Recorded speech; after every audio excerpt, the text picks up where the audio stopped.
Hi, Deontay.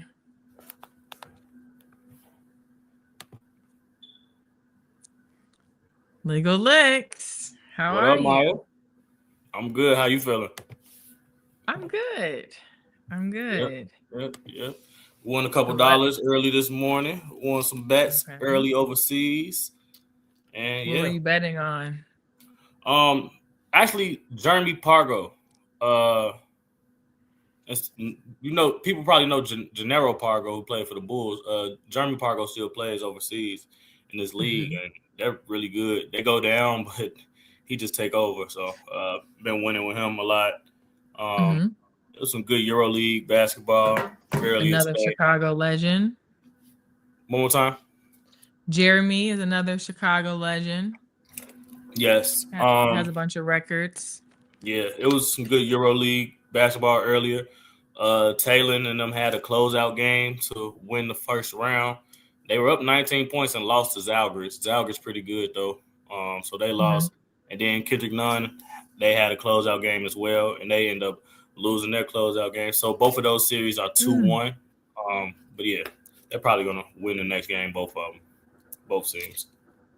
That's interesting. You mentioned that. One of my friends, she plays for the Valencia women's team that's playing Mm-hmm. against Kendrick Nunn. And she was talking about how the games out there within that series has been so crazy. They added extra security for the airport pickups, for the rides, for the stadium. Like she said, it's been a lot of madness there all day, every day. And that it's like insane. And Yeah. the players were trying to fight. Did you see that? Yeah, I saw you. You sent me the video. They was chasing K9 after Nigel Hayes hit the game winner. Mm-hmm. Saw that. Yeah. And then the guy tripped and fell. That was embarrassing. Yeah. Yep. Yep. Okay. Yep. Well, for everyone watching, welcome back. We're happy to have you. A couple of games to dive into. The game ones of a bunch of different series. Yesterday we had the Lakers Thunder and the Cavaliers Pistons. We can start with Lakers Thunder since we know how Dallas feels about SGA and the OKC fam. Okay. Go ahead. Man, we know what's going on here. Exactly what's supposed to go on. Dominating teams dominate. All this number one seed stuff we've been seeing, struggling. We don't do that here in Oklahoma City. We just get teams out the way. Whoever in front of us, that's who we got to play against. We play lockdown defense, Mhm. and we just dominate, man. No J Dub doesn't matter. I said yesterday they were probably going to double Shea. If you did watch the show yesterday, I was like, I would probably be careful with Shea 30 because JJ Redick is a guy he loves to double team. He's going to double team. He's not going to let the best player beat him unless he has to. But we had a great performance from our guy Chetty Bang Bang, Chet Holmgren. He was out there hooping last night. The Is Lakers that a really new nickname you created or people say that? no. That's I just in the moment, man. In the moment, Okay. I'm like, I've never heard that before. Okay, continue. yeah, in the moment. But yeah, though Chet was hooping. He was making threes. He was being aggressive. He was protecting the rim. He had 3 blocks. Uh, it's like then they run in the floor with Isaiah Hardenstein catching lobs. It's crazy. This Oklahoma City team is just so good. It doesn't even matter if they're missing J Dub. They still gonna blow you out. This is just a Chet series in general, just because the Lakers don't have anyone I feel like that can really match up with him. They're pretty Mhm. small at the 4 position. The fact that he doesn't play the 5 for Oklahoma City is kind of tough because you got to worry about Hardenstein. So your big is guarding Hardenstein, DeAndre Ayton, or Jackson Hayes is on Hardenstein. So now you just got this 7-foot gazelle, as they like to say, uh, running down the floor and cutting to the lane and just being able to get whatever he wants because it's all smalls after that. The Lakers didn't know what to do. They ended up having to go zone at sometimes on Oklahoma City. That didn't work. Shea only had 18 points, but it's just the pace that he plays with and the pressure that he puts on your defense. Even if he's not scoring, it's things like this. Now you get a lob to Chet. Now it's just so much attention on him. Chet just played amazing. Then you come off the bench with Jerry McCain and these guys. The Lakers just outmatched, like we said. Uh, they probably won't score 100 points in any game in this series. I would be Mm. surprised if they did. It's tough to score for them. It's really tough for them to score. They can't get stops. The defense is impeccable. They're on one string. If you just watch them play one defensive possession, just look how they move. Boom, help, hedge, hard hedge, back, get back. It's like it's 8 of them on the floor instead of 5. It's so hard to score the ball. Help, dig, block. Look at that. They're everywhere. I don't think the Lakers will score 100 points in this series. I wish it was a bet for that. It'd probably be a lot of plus money. I doubt they score 100 in any game. It's only going to be 4 games, but I doubt they score 100. Sorry for all the Lakers fans. There was a lot watching yesterday, and Dallas was breaking their hearts. Question for you, though. Considering the Lakers are not a scary competitor to be nice about it, right? You see them, you're like, all right, bet. What are some things that you still think OKC needs to work on or slight adjustments that need to be made because they're against LA right now, and that's not too aggressive, but there is another series. They still do have to win the Western Conference Finals. They do have to win the overall championship. What are some other adjustments you think still need to be made to finalize that? To quote the greatest player in the world right now, you don't know the answer to the test until the test is given to you. So you don't know. They're going to adjust. Just let the team do what they do.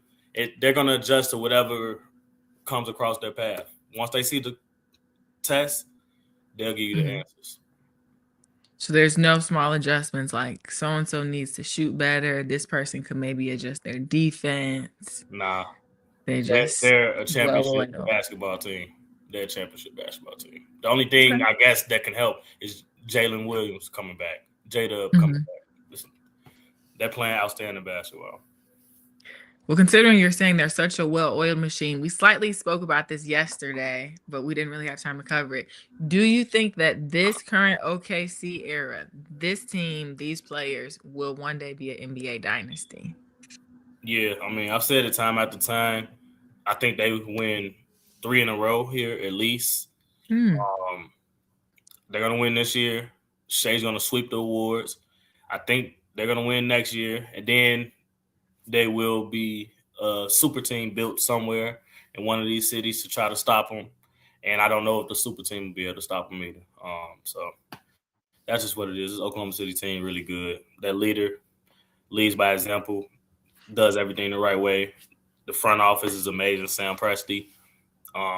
Just from head to toe, the organization is just phenomenal. And it's been phenomenal for a while now. What do you think if we compare them to some of the other modern day NBA dynasties? Do you think that they could still handle those matchups, or is that a little different? That Warriors dynasty was different. That was probably the best team ever assembled with Kevin Durant, Klay Thompson, Steph, Draymond, Sean Livingston. Was Sean Livingston even on that team? Maybe. I don't know. But Andre Iguodala, all of those players, that's probably the best team ever. Like, and it's not close. They also had random stuff like DeMarcus Cousins. Like, it's like, what the hell? Why do you have DeMarcus Cousins on your bench as one of the players? I remember playing with them on 2K. It was like cheating. They had the best team like ever. You got some of the greatest scorers. It made Kevin Durant game so much easier with Steph Curry out there. How do you guard KD when you got to worry about Klay and Steph shooting threes? So that team is special, but I think this team is very special in their own right. But I don't think no team can compete with that Golden State Warriors team with Kevin Durant, Steph, and I don't think no team can stop them. Do you think the Thunder could beat when LeBron, D-Wade, and Chris Bosh are on the Heat?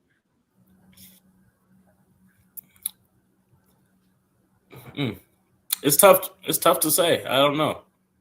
I think we're only at this point of the Thunder greatness. They have a lot more to go. They're going to be a lot better. It's like Shai said last night. You never get the same version of Chet. He gets better every game. Every single time he steps on the floor, he gets better. So this team is just at the surface. They're going to get a lot better. So maybe we can revisit this after another year, and we see Chet evolve. We see AJ Mitchell evolve. We see Case and Wallace We evolve. see These other if players they evolve. won another championship, if Shea won another MVP, if there are more accolades to add on, because we don't know yet. Okay. Moving on to the other game from yesterday, Cleveland Cavaliers versus Detroit Pistons. Pistons not messing around. What did you think of this?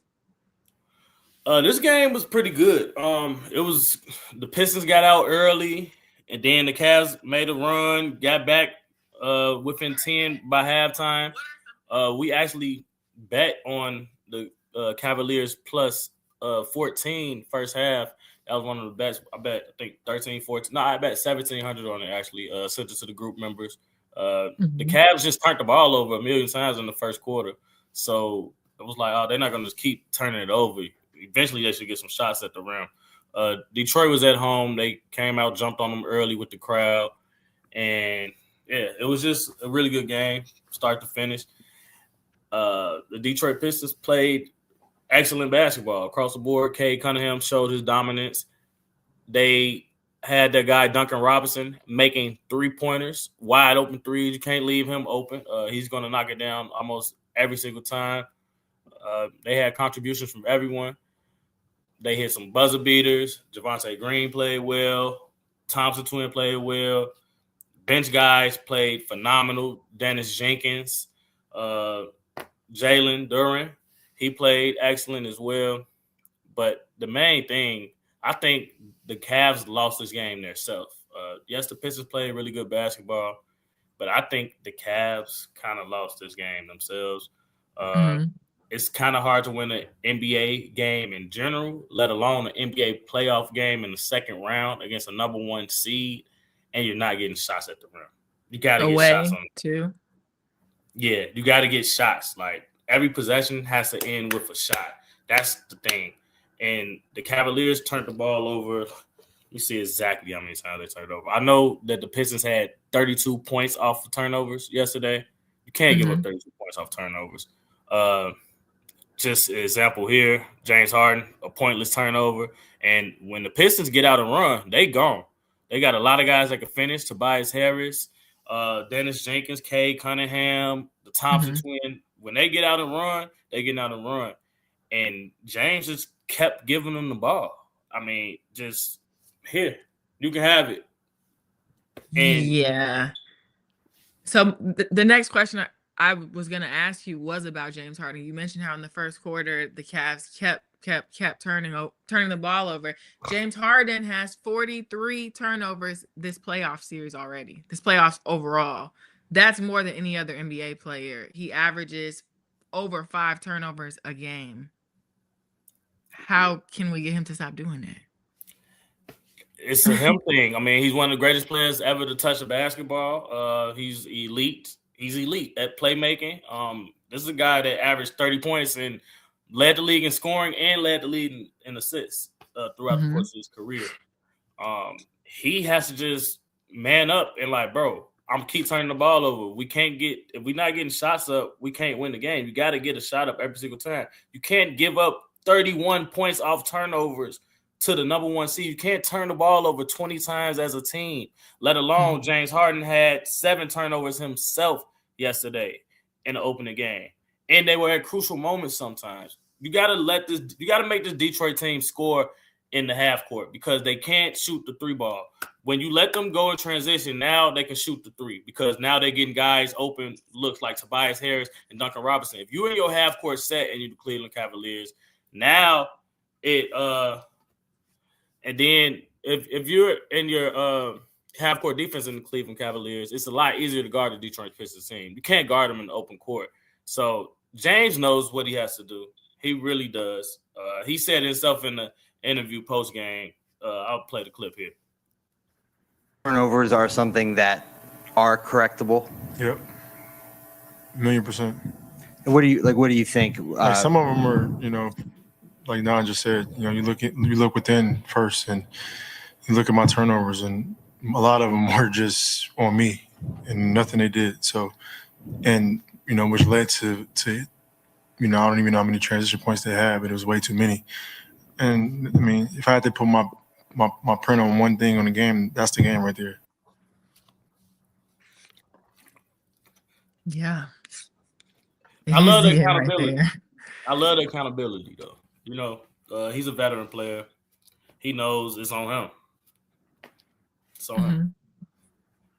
It's not really much that can be said in that moment when you look at the paper and they're like, well, you had 7 today. It's like, yeah, 7. Just got to be better next time. Yeah, they got 32 points off of them. It's like, come on, bro. And then, like you said, there's not even the Pistons forcing them. It's just like dribbling it off your foot or going backcourt, stepping backcourt violation. He did that a couple times. Just throwing the ball anywhere. He got to be better, and I think he will be better. That 10-point margin is made up with those turnovers easily because the Pistons, they probably only score 100 points if they don't turn the ball over 20 times. Within the last series that the Cavaliers played with the Raptors, we were saying how great James Harden was performing, and then there might be some jokes about like, oh, LeBron, he's so old, he's 41, haha. But James Harden is 36. So do you think some of those turnovers are coming from him aging and kind of slowing down a little?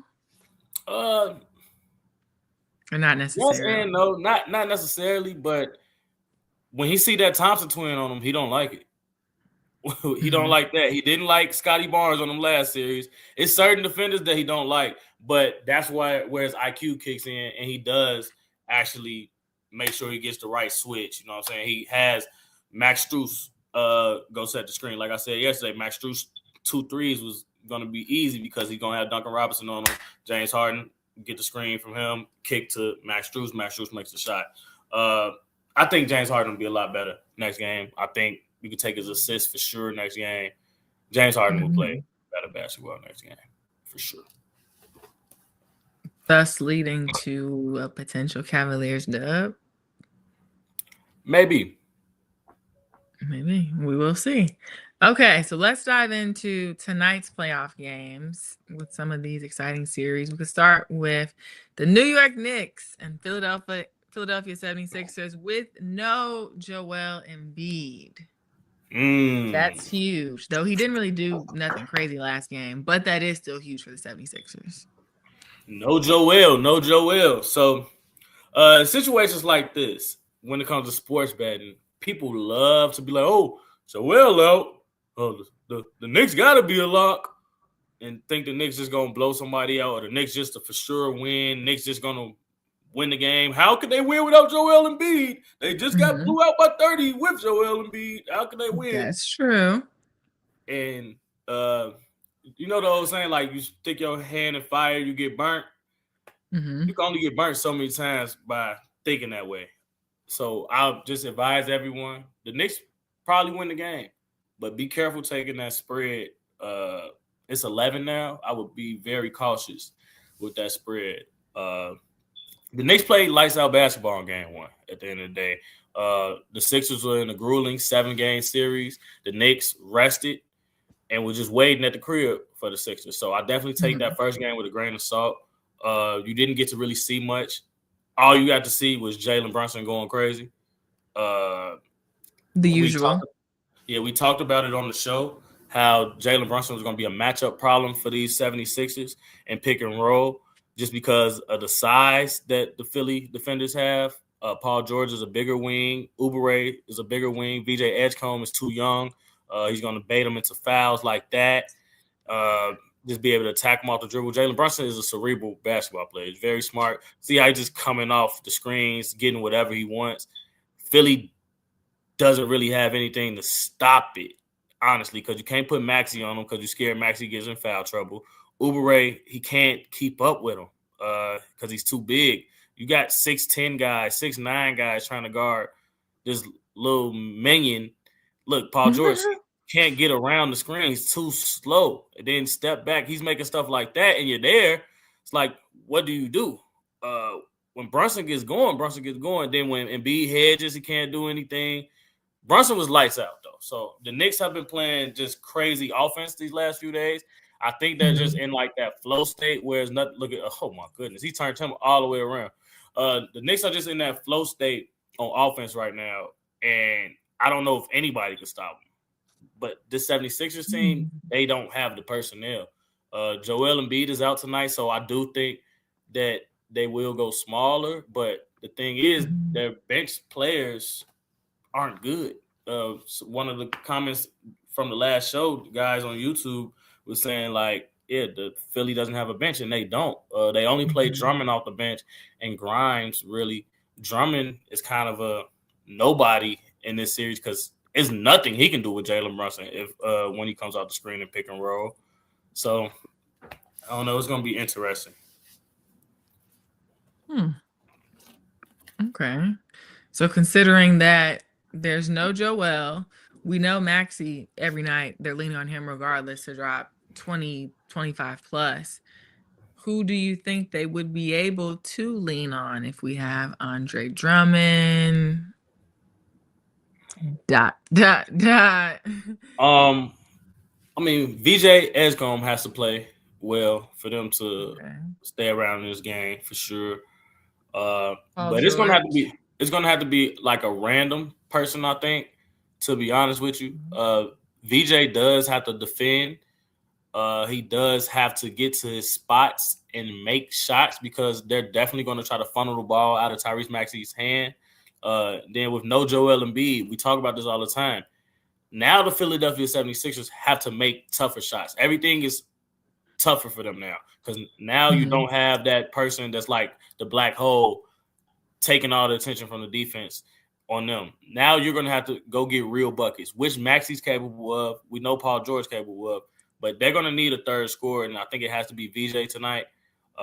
He's very confident kid. He's not scared of the moment. And I think he just has to step up. They need him bad. You have to try to steal one of these games in New York. That's what you really want to do. In any 7-game series, you want to steal a game. But I think VJ has to play really well. And it's going to have to be one of those random people on the Sixers bench that haven't played a lot. Like a Barlow or just a random person. I don't know who, which leads us to the next thing that we have to talk about here in this game. So, question for you. If you were the 76ers head coach, if you were Nick Nurse, you're saying that there needs to be some sort of random player that just goes off. Why not Kyle Lowry? He's technically an active player on the 76ers. Why don't they just have him lace up real quick? Kyle Lowry is done. He's on the team for emotional support right now. He's not playing in that 1 minute. But I'm saying if we're saying a random player has to come out of nowhere and go off, Kyle Lowry is champ. Why not just give him a shot? Especially, imagine if you down 3-0. You wouldn't just throw him in a little bit? There's nothing that Kyle Lowry is going to give me if I'm a 76ers to help me win a playoff game at this point in his career. Kyle Lowry, the Memphis, I remember when Kyle Lowry got drafted by the Memphis Grizzlies when my uncle was coaching the Grizzlies, when Big Mitch was coaching the Grizzlies out of Villanova. He was a guard that could jump, and I literally remember when he got drafted, he came to the camp, spoke to the kids. That was so long ago. Kyle Lowry been in the league at least minimum 15 years. So has LeBron, so has James Harden. We talking about old school players. Yeah, LeBron didn't go to college. What's your point by saying that? We're talking about older players. So LeBron is younger in NBA basketball years. Not older in the actual reality of your body in real life. Yeah, sure. Right. But no, Kyle Lowry won't play. If I'm Nick Nurse, I don't know what to do, honestly. I know that you have to probably go small so that you can try to stop these pick and rolls with Jalen Brunson. Looking at their roster, I think that I can't say his name, Watford has to play. He can move his feet okay as a big. You're going to have to play Trendon Watford. Yeah. Bona's going to get some minutes tonight. You're gonna have to try to play Barlow. You got to just hope somebody can move their feet and pick and roll, especially with no Embiid. You probably move Drummond to the starting lineup, but I think that's gonna get old quick because he's just too slow of foot to keep up with Brunson. That gets worse than Embiid being out there. Last game, Drummond only played 9 minutes because they realized quickly, like, oh, he can't do nothing with Brunson. They in trouble, but somehow they're gonna cover tonight because that's how the gambling stuff goes. Unless the Knicks just score 130 again. So you think they'll just make a way out of no way? Yeah. Okay. Anything else from this series you want to talk about, or can we move on? Nah. Knicks look good. We're gonna see though. Okay. Maxey, I will say this: Maxey goes off tonight. Maxey goes off. There's nothing they're gonna be able to do to stop Maxey tonight. As long as they don't get blown out, Maxey gonna get his points. Okay. And thank you to the other person on Instagram who said, I thought about Kyle Lowry too. We on the same page. Moving on, we have the Minnesota Timberwolves, San Antonio Spurs. Kind of long injury report. Anthony Edwards is listed as a game time decision. That's the most important part of that. Whenever it says that he ends up playing, do you think he's going to do the same thing and end up playing again tonight? For sure he's playing again tonight. They want to try to go get the second game in San Antonio. They're going to try. They definitely going to try. It's worth a shot. Yeah. Hopefully. Okay. How have you liked this matchup?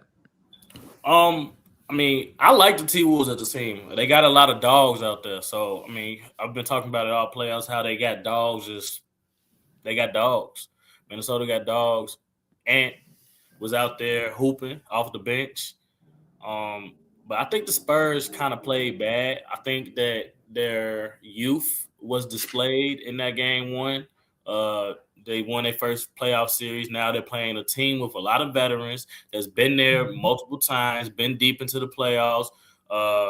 They've lost. The Timberwolves have lost, but they've gone deep in the playoffs, beat some good teams. And I think that they were just better prepared than the San Antonio Spurs in game one.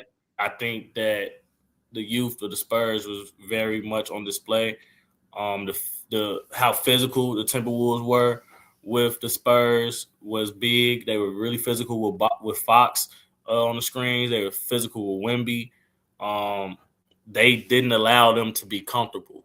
They took the comfort level away. I did see that something online that they called in the reinforcement. They called in Coach Pop. The Spurs called Coach Pop in. So that might help. I don't know what he might have said or not have said. But I do know that. And I think the Spurs are going to play better basketball tonight.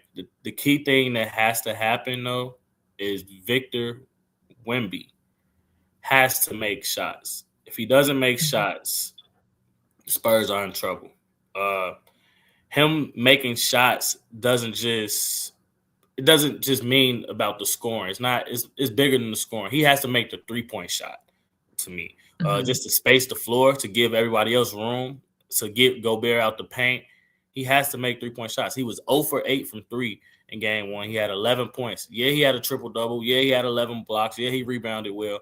But he had 11 points in the playoff game against his guy, Rudy Gobert, his teammate on the French team.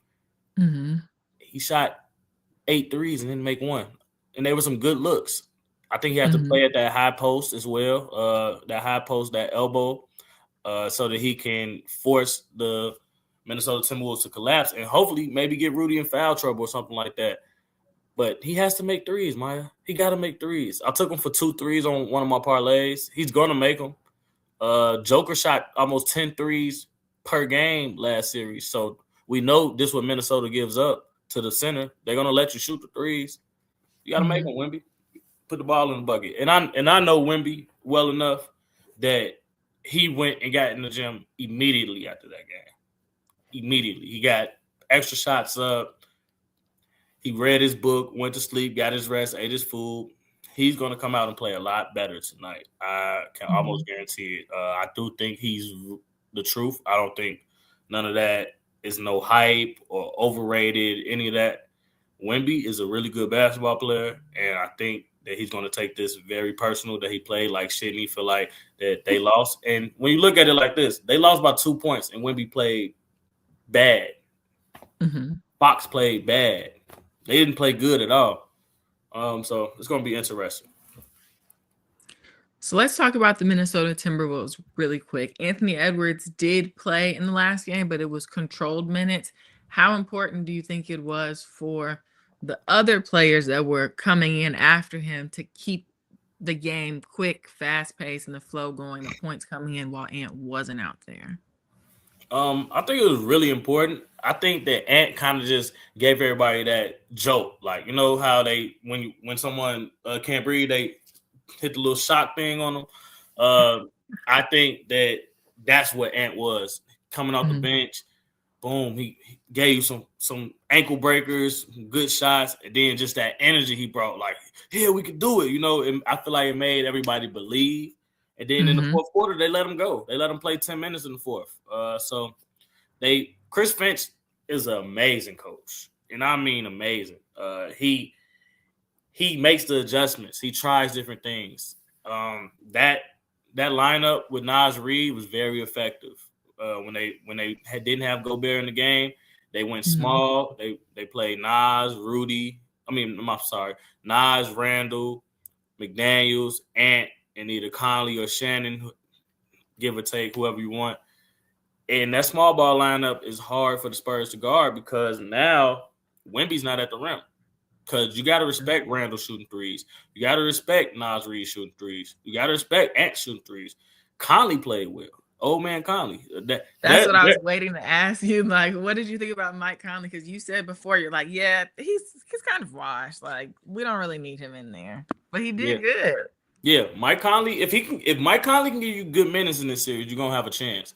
But I don't think he'll be able to consistently give you those minutes like every game. And then I do think he's a defensive liability on the other side once the Spurs are playing well. I just think that Fox didn't play well last game, and two of your best players didn't play well. So, and you lost by 2, and you had a chance to win the game at the buzzer with a wide open 3 with your best shooter. Spurs play better tonight. I think they win tonight. I think they hold Minnesota under again. We hit the first half under for Minnesota last game. I'm thinking about trying it again. Only thing now though that changes is Io's back. So I'm kind of careful. I'm probably gonna live bet this game honestly because the Timberwolves got a really good player back now. Now you adding Io to this mix. Timberwolves are a scary team. People lucky that they didn't stay healthy and Dante DiVincenzo isn't out there as well. But I think that might just put a little battery in their back because now they're just playing with house money. You know, nobody believes in them. Everybody think they hurt. Everybody don't think they could do it. And they can beat the Spurs in the 7-game series. I wouldn't be surprised because, like I said at the beginning of this, with Ant out there, it's a different series now. If Ant's out there, this changes drastically. Because Minnesota's some dogs. They ain't scared of nothing. If you were in upper management with the Timberwolves, do you think that you would maybe be a little hesitant and tell them, like, let's not dive too much in on Ant-Man and then potentially re-injure that knee? Or if it ain't broke yet, don't fix it? The injury that he has is I don't think they would have played him if it was a high chance that he could re-injure it. In his knee?